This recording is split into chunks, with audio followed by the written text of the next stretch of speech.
Hello friends, कैसे हो आप सब। Welcome to we are nursing academy. मैं राजेंद्र सिंह आपका बहुत बहुत स्वागत करता हूं। तो आज से मैं कुछ इंपॉर्टेंट क्वेश्चन लेके आ गया हूं। ये क्वेश्चन भी सारे एनक्लेक्स से लिए गए हैं।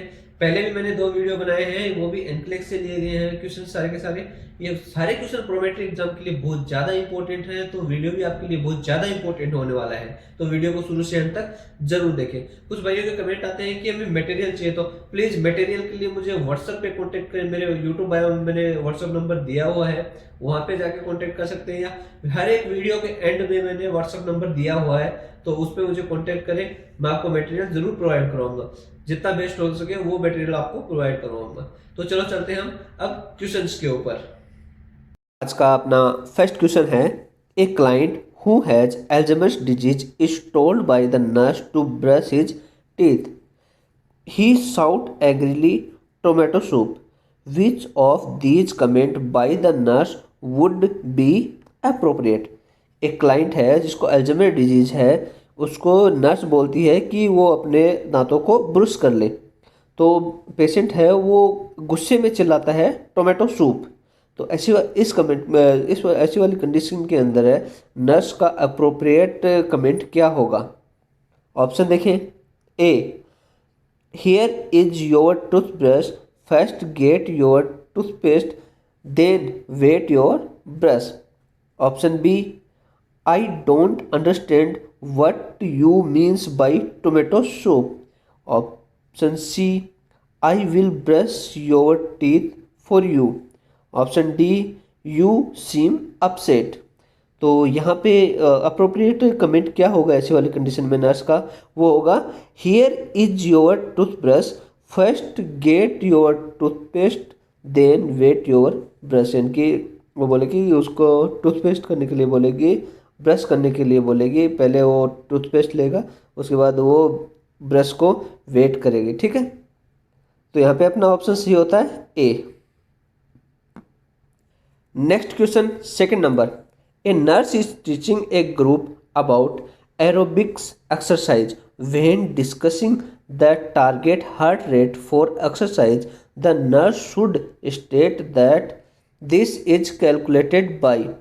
एक नर्स है, एक एरोबिक एक्सरसाइज करने वाले ग्रुप को टीचिंग करवा रही है, तो वो एक्सरसाइज के अंदर टारगेट करती है हार्ट रेट को। तो वह कैसे बताएगी कि हार्ट रेट कैसे कैलकुलेट करनी है। ऑप्शन देखें। A, counting the number of heart beats during exercise for 6 seconds, then multiply this number by 10।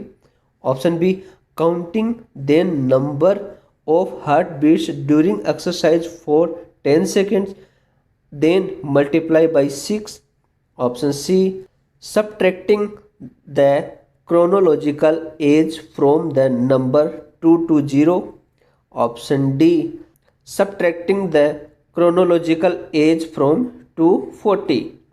तो यहाँ पे हार्ट रेट काउंट करने के लिए एक्सरसाइज वाले एरोबिक एक्सरसाइज करने वाले के लिए हार्ट रेट कैसे काउंट करेंगे, वो होगा 10 सेकेंड काउंट करके उसको 6 से मल्टीप्लाई कर देंगे।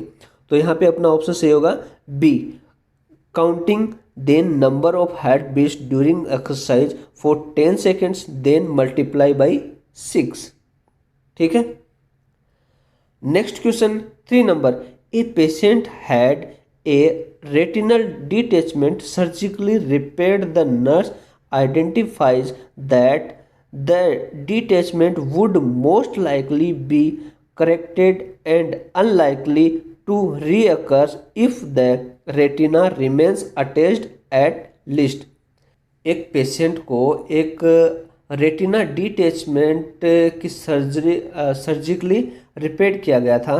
नर्स ने आइडेंटिफाई किया कि डिटैचमेंट को सबसे अधिक करेक्ट किया जाएगा, और यदि रेटिना कम से कम कितने टाइम तक अटैच्ड रहती है तो उसे रीअकर करने की पॉसिबिलिटी नहीं है। ऑप्शन देखें। A, 3 months. Option B, 2 months. Option C, 3 days. Option D, 2 weeks. तो यहाँ पे अपना ऑप्शन सही क्या होगा, वो होगा डी, 2 वीक्स। ठीक है, 2 वीक्स से ज़्यादा हो जाता है तो उसमें पॉसिबिलिटी नहीं होती है। ठीक है, नेक्स्ट क्वेश्चन 4 नंबर। All the following can cause hypertension except. सारे के सारे कारण हैं वो हाइपरटेंशन के हैं, एक को छोड़ के। ऑप्शन देखें, A disease such as atherosclerosis, option B excessive exercise and anxiety, option C pain and emotions, option D haemorrhage. तो इनमें से आप देखेंगे कि सारे के सारे ऊपर वाले ए बी सी हैं, ये सारे के सारे कारण हैं हाइपरटेंशन के। लेकिन हेमरेज है उसके अंदर ब्लड प्रेशर है वो डाउन होता है, यानी कि वहाँ पे चांसेस होते हैं हाइपोटेंशन के, कभी भी हाइपरटेंशन के चांसेस नहीं होते। तो यहाँ पे अपना आंसर होगा डी हेमरेज। ठीक है। नेक्स्ट क्वेश्चन 5 नंबर। An 8-year-old boy presents with abdominal cramping and a feeling of fullness. He frequently passes semi-formed stool that are light yellow colored and oily, with an abnormally foul odor. His mother states that the child has lost his appetite lately and is concerned about weight loss.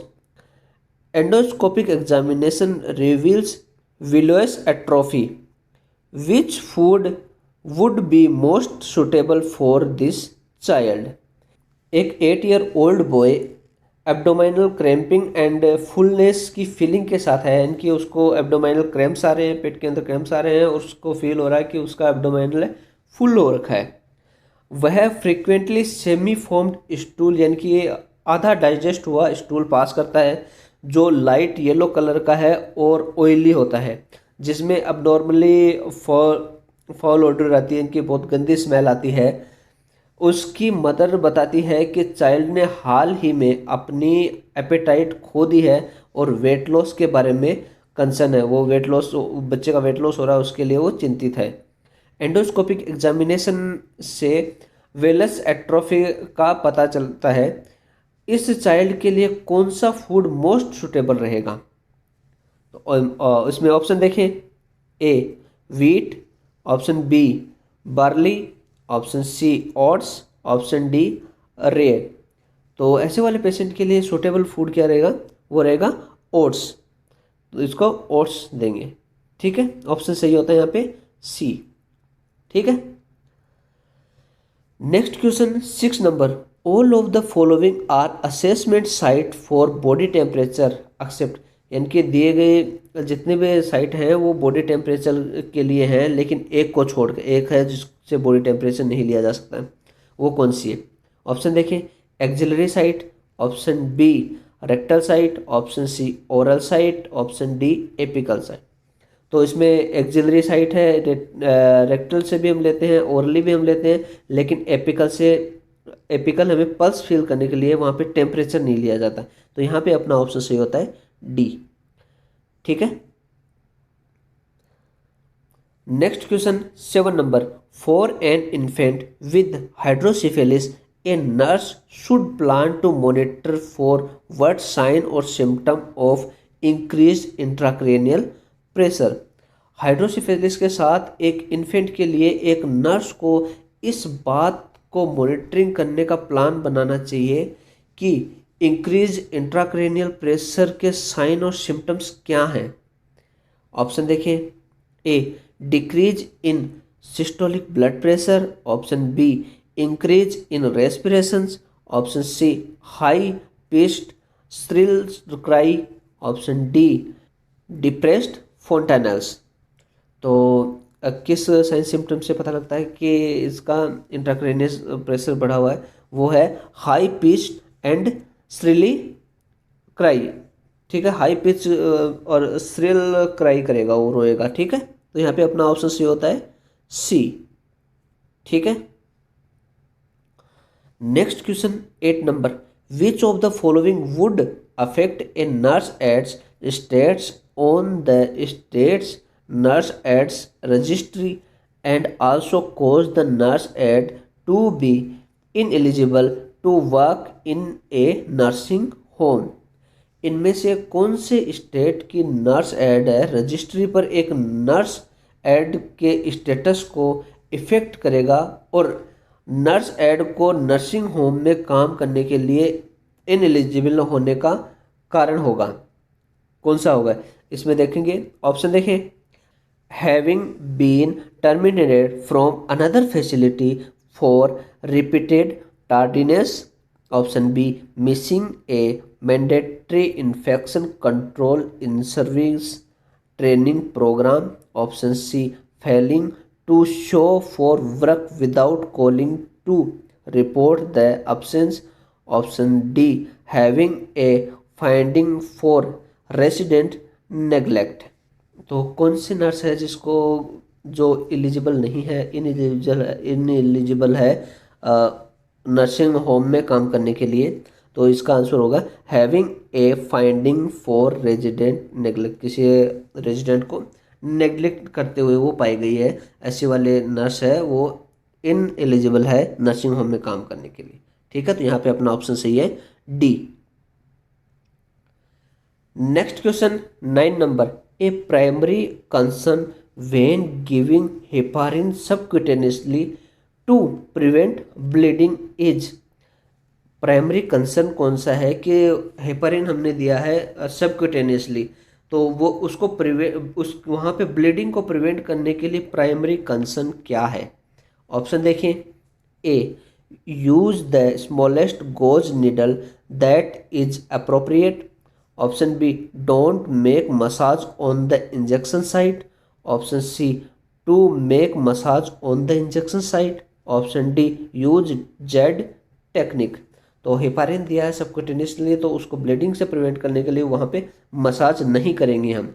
ठीक है, तो यहाँ पे अपना option सही होता है B, don't make massage on the injection site. ठीक है, नेक्स्ट क्वेश्चन 10 नंबर, all of the following data indicates infection except. इनमें से सारे डाटा हैं जो इन्फेक्शन को इंडिकेट करते हैं एक के अलावा। ऑप्शन देखें, A positive culture in blood, urine और sputum. Option B, increase specific type of leukocytes. Option C, increased in body temperature. Option D, decreased WBC। तो यहाँ पे देखो, कल्चर है कोई सा भी हो, चाहे ब्लड हो, यूरिन हो, स्पूटम हो, कल्चर पॉजिटिव आ जाता है तो वो इन्फेक्टेड है, इन्फेक्शन को इंडिकेट करता है। ल्यूकोसाइट बढ़ी हुई तो वो भी एक इंडिकेशन है इन्फेक्शन का। बॉडी टेम्परेचर बढ़ा हुआ तो वो भी एक इंडिकेशन है इन्फेक्शन का। लेकिन जो WBC बढ़ी हुई है तो वो इन्फेक्शन का वो साइन है, इंडिकेट करता है कि इन्फेक्शन है। लेकिन यहाँ पे ऑप्शन दिया हुआ है डिक्रीज WBC, तो यहाँ पे अपना ऑप्शन सही होता है डी, डिक्रीज WBC है जो इन्फेक्शन का साइन नहीं है। ठीक है, नेक्स्ट क्वेश्चन 11 नंबर, RTA road traffic accident, then patient appears restless, confused and disoriented. He reports that he had hit his head against the steering wheel on the car when it had collided with the car directly in front of him. Blood pressure 110/68 mmHg, heart rate 100 per minute, respiration 22 per minute, body temperature 37, oxygen saturation 98% on room air. What is the most important next step in management? एक road traffic accident का ये case है अपने पास। उसमें जो patient है वो restlessness है, कंफ्यूज्ड है और डिसओरिएंटेड है। वह रिपोर्ट करता है कि जब उसके सामने अचानक से कार आ गई तो उसका हेड है, वो जो स्टीयरिंग व्हील है वहाँ पे जाके सीधा टकराया है जब उसके सामने अचानक से कार आ गई थी। उसका वाइटल्स है, ब्लड प्रेशर है 110/68, हार्ट रेट है 100/100 पर minute, respiration rate 22, body temperature 37, यानी कि सारे के सारे वाइटल्स नॉर्मल हैं। ऑक्सीजन सेचुरेशन भी यहाँ 98% आ रहा है रूम एयर पे, इनके सारे के सारे वाइटल्स यहाँ पे नॉर्मल आ रहे हैं। तो ऐसी वाली कंडीशन में पूछा है कि मोस्ट इंपॉर्टेंट नेक्स्ट स्टेप क्या होगी मैनेजमेंट की ऐसे वाली कंडीशन में। ऑप्शन देखें, A establish an intravenous line. Option B immobilize head and neck. Option C arrange for an MRI scan. Option D administer oxygen. अब एक चीज़ नोटिस करने की चीज़ है, यहाँ पे इसने बोला है कि उसका हेड है वो स्टेयरिंग व्हील से डायरेक्ट डायरेक्ट टकराया है, और साथ में वो कंफ्यूज हो रहा है, डिसओरिएंटेड हो रहा है। तो ऐसी वाली कंडीशन में चांसेस होते हैं कि उसका हेड है, हेड पे तो लगी है क्योंकि वो जाके डायरेक्ट टकरा है, तो हेड और नेक है वो पार्ट है उस पर लगी है। तो ऐसी वाली कंडीशन में उसके मोबिलाइजेशन है, जो हेड और जो नेक है उस जो मूवमेंट कर रहा है उसको सबसे पहले हम कंट्रोल करेंगे। तो यहाँ पे सबसे पहले ये इंपॉर्टेंट नेक्स्ट स्टेप है वो आएगी immobilize head and neck, option B. ठीक है। Next question 12 number, a patient who is preparing for hip surgery has an order for internal pneumatic compression device. The nurse teaches the patient that pneumatic compression device can help prevent.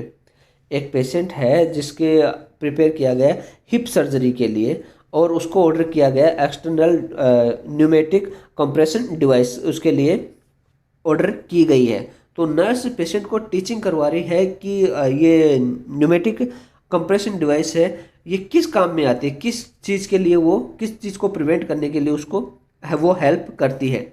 Option देखें, A bleeding at the surgical site, option B upper respiratory infection, option C decrease breath sounds, option D deep vein thrombosis.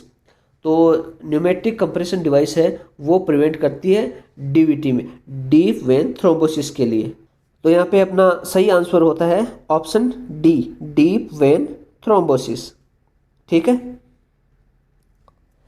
Next question 13 number, the relationship between the pulse and respiratory rate is presented by which of the following ratio.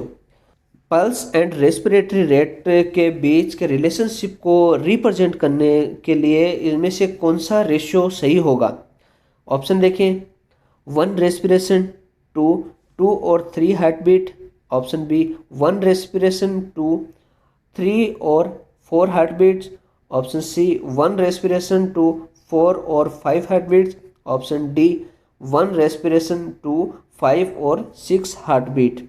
तो pulse और respiration को relationship के लिए हम देखेंगे कि 1 respiration होता है उसके बीच में 4 या 5 हार्ट बीट आ जाती हैं। ठीक है। तो यहाँ पे अपना ऑप्शन सही होता है सी 1 रेस्पिरेशन टू 4 और 5 हार्ट बीट्स। ठीक है। नेक्स्ट क्वेश्चन 14 नंबर, a 6-year-old patient had presented to the clinic with fever, malaise, and anorexia. The patient was treated 2 weeks ago for a streptococcal infection of the throat. The nurse should expect the physician to order what test? एक 6-year-old patient है जो present अपने पास clinic में आया है, जो जिसको fever है, मेलेज है, एनोरेक्सिया है। उसका 2 वीक पहले उसको स्ट्रेप्टोकोकल इन्फेक्शन के लिए थ्रोट का स्ट्रेप्टोकोकल इन्फेक्शन है वो ट्रीट हुआ है 2 वीक पहले ही। तो ऐसी वाली कंडीशन में फिजिशियन ऑर्डर के अंदर कौन सा टेस्ट है जो नर्स है वो एक्सपेक्ट कर सकती है कि डॉक्टर फिजिशियन है ये टेस्ट ऑर्डर कर सकता है। ऑप्शन देखें, A electrocardiogram, option B heart biopsy, option C spinal tap, option D Jones test. अब इलेक्ट्रोकार्डियोग्राम है वो हार्ट के लिए, हार्ट बायोप्सी हार्ट के लिए हो गया, स्पाइनल टेप है ये भी स्पाइन के लिए हो गया। तो यहाँ पे अपना ऑप्शन सी होता है डी जॉन्स टेस्ट। अब जॉन्स टेस्ट क्या होता है, इसमें क्या असेस करते हैं? जॉन्स टेस्ट में करते हैं assess the flow of tears into the lacrimal sac and through the nasolacrimal duct. ठीक है, वो होता है जॉन्स टेस्ट के अंदर ये करते हैं। Next question 15 number, a nurse is taking care of A patient who underwent abdominal surgery 3 years ago. The patient has not been breathed deeply and refuses to get out of bed since the surgery due to pain. Also, the patient complains of shortness of breath and the lung sound are diminished upon auscultation. Vital signs are blood pressure level is 120 by 70 mmHg, heart rate 22, temperature 36.4, oxygen saturation 89. Which of the following conditions should the nurse suspect? एक patient है, एक patient की care, एक nurse है जो patient care कर रही है, जिसके 3 साल पहले एब्डोमिनल सर्जरी हुई है। पेशेंट है वो डीप ब्रीथ नहीं ले पा रहा है और जब से उसकी सर्जरी हुई है 3 साल से, जब से उसकी सर्जरी हुई है तब से वह बेड से उठने के लिए रिफ्यूज़ कर रहा है क्योंकि उसको दर्द होता है। पेशेंट है वो कंप्लेन करता है शॉर्टनेस ऑफ ब्रीथ की और उसकी लंग साउंड है वो डिमिनिश्ड है अपॉन अस्कल्टेशन की वजह से। तो और उसके वाइटल साइंस हैं, वो बीपी लेवल आ रहा है उसका 120 बाई 70, हार्ट रेट 22, टेम्परेचर 36 या 97.6 होने है और टू सेचुरेशन आ रहा है 89%। तो इनमें से कौन सी कंडीशन को नर्स सस्पेक्ट करेगी? ऑप्शन देखें, A congestive heart failure, option B emphysema, option C atelectasis, option D sepsis. तो ऐसी वाली कंडीशन है, इसमें नर्स है क्या सस्पेक्ट कर सकती है? वो होगा ऑप्शन सी एटलैक्टेसिस। एटलैक्टेसिस के अंदर ये वाली कंडीशन होती है। ठीक है।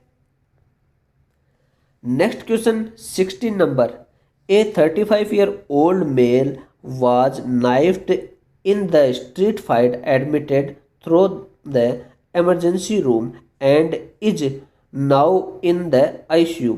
An assessment of his condition reveals the following symptoms: respiratory slow and rapid, CVP 15 centimeter of H2O, BP 90 mmHg systolic, skin cold and पहले है, urinary output 30 ml/hour for the last 2 hours. Analysing these symptoms, the nurse will base a nursing diagnosis on the conclusion that the client has which of the following condition. एक 35-year-old mail को street fight में knife से मारा गया है या knife से injury की गई थी, जिसे इमरजेंसी रूम में एडमिट कराया गया था और वह आईसीयू में है। उनकी कंडीशन को असेसमेंट करने पर ये सिम्टम्स सामने आते हैं कि रेस्पिरेशन है वो कभी रैपिड हो रहा है, कभी स्लो हो रहा है। सीवीपी है वो 15 सेंटीमीटर ऑफ H2 है। बीपी का सिस्टोलिक प्रेशर है वो 90 mm ऑफ Hg है। स्किन है वो ठंडी है और येलोविश है। लास्ट 2 आवर्स से उसका यूरिन आउटपुट भी 30 ml/hour के हिसाब से आ रहा है।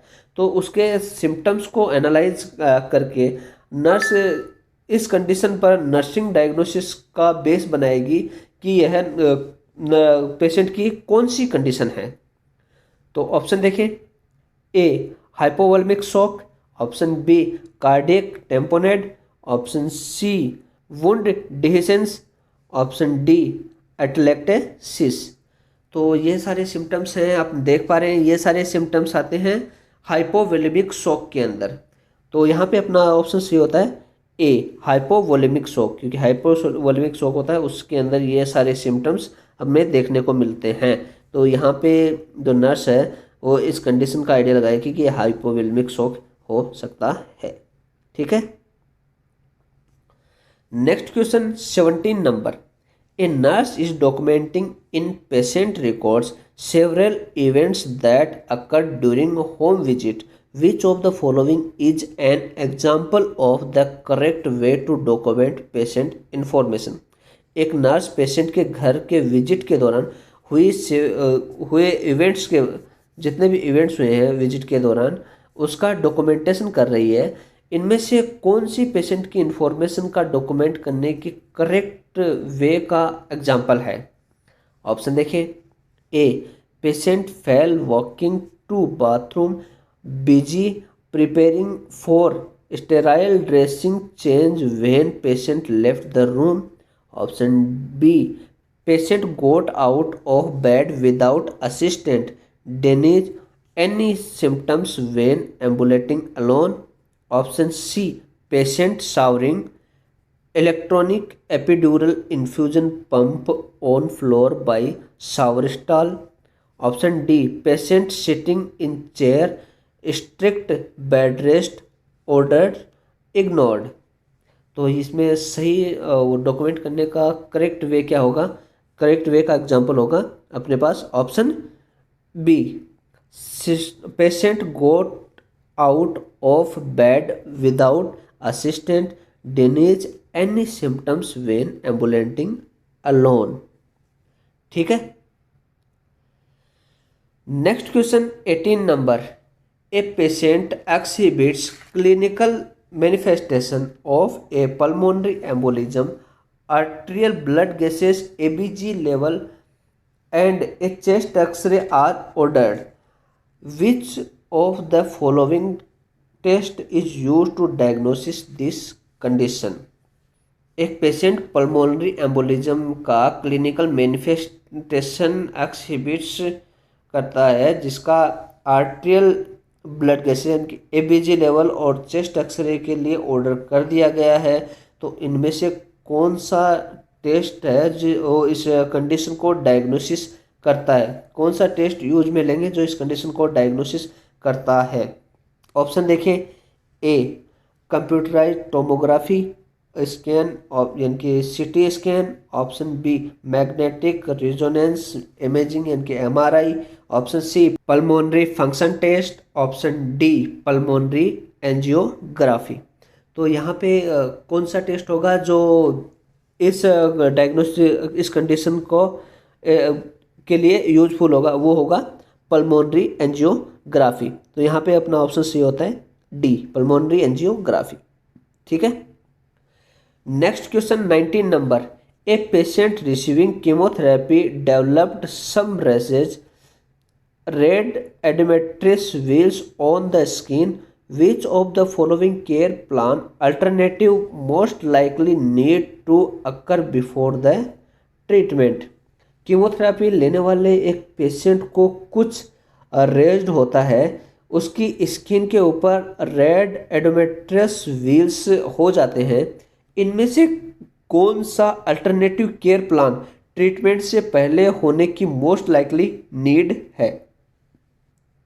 तो ऑप्शन देखें, ए pre-medicate the patient with an antihistamine, option B continue chemotherapy without change, option C reinforce relaxation techniques, option D continue with radiation therapy। तो यहाँ पे अपना ऑप्शन सही होता है इनकी किस ट्रीटमेंट से पहले क्या अल्टरनेटिव प्लान केयर प्लान क्या होगा जिसकी यहाँ पे ज़रूरत है, वो होगा pre medication the patient with an antihistamine. ठीक है। नेक्स्ट क्वेश्चन 20 नंबर, when a child is brought to the emergency department with acute epiglottitis, which of the following nursing diagnosis should receive priority? एक बच्चा है जो इमरजेंसी डिपार्टमेंट में आया है एक्यूट एपिग्लोटाइटिस करके, तो इनमें से कौन सा नर्सिंग डायग्नोसिस है जिसको हम प्रायोरिटी देंगे? तो ऑप्शन देखें, A impaired verbal communication, option B ineffective airway clearance, option C fluid volume deficit, option D activity intolerance. तो यहाँ पे क्या हुआ है, एपिग्लोटाइटिस हुआ है, तो ऐसी वाली कंडीशन में इनइफेक्टिव एयरवे क्लियरेंस होता है। तो सबसे पहले कहीं भी देख लो जहाँ पे इनइफेक्टिव एयरवे होता है वहाँ पे हमारा ऑप्शन यही सही होगा। हम सबसे पहले रेस्पिरेशन को हम फोकस करेंगे। तो यहाँ पे भी अपना ऑप्शन सही होता है बी इनइफेक्टिव एयरवे क्लियरेंस। ठीक है, आज के लिए इतना ही। Thanks for watching. I hope ये वीडियो आपके लिए यूजफुल हो, तो please like and subscribe the channel, press the bell icon for further discussion. If any query you comment me. किसी को मटेरियल चाहिए तो आप मुझे इस व्हाट्सएप नंबर पे मुझे कांटेक्ट करें, या मेरे सोशल मीडिया का लिंक मैंने अपने यूट्यूब बायो में दिया है, वहां पे मुझे कांटेक्ट कर सकते हैं। ठीक है, मैं आपका रिप्लाई जरूर दूंगा। Okay, thank you.